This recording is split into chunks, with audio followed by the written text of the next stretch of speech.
पूरे देश में आज रात 12 बजे से संपूर्ण देश में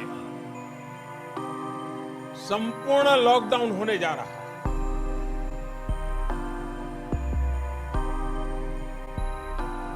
నమస్కారం. ఈ పాట పాడాలంటే చాలా బాధేస్తుంది నాకు. ఈ పాట అందరి కోసం కాదు, కొందరు బిజీ మనుషుల కోసం.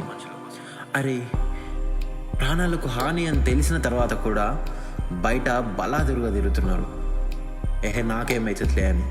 భయ్యా, ఒకటి గుర్తుపెట్టుకో, నీకేం కాదు కావచ్చు, నువ్వు మస్తు గట్టోనే కావచ్చు, కానీ నీ నుండి ఇంకొకరికి వచ్చే ఛాన్స్ ఉంది, ఇంకొకరి ప్రాణాలకు ముప్పు ఉంది.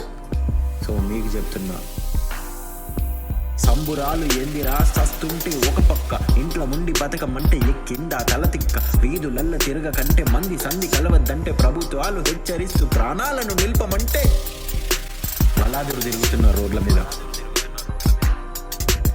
దేశాలను మింగుతున్న మహమ్మారి రగులుతుంటే నీ కోసం, నీ దేశం కోసం, నీ వాళ్ళ కోసం, మన కోసం నిర్బంధం పాటించి నివారించమంటే వల్లకాడు చేయడానికా నీ సంబురం?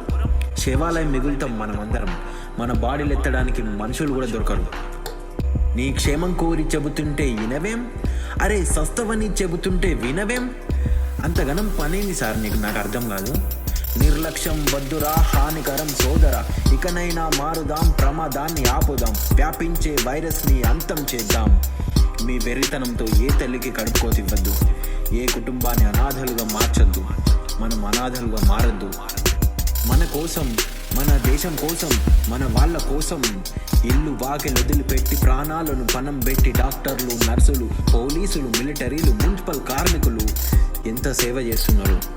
వాళ్ళకు చేతులెత్తి మొక్కాల్సింది పోయి ఇంత ఆగం చేయాలన్నా?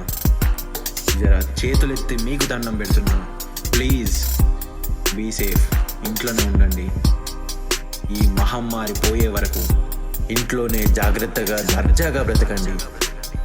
బ్రతుకుదాం, బ్రతుకుదాం, బ్రతికించుకుందాం. జై హింద్.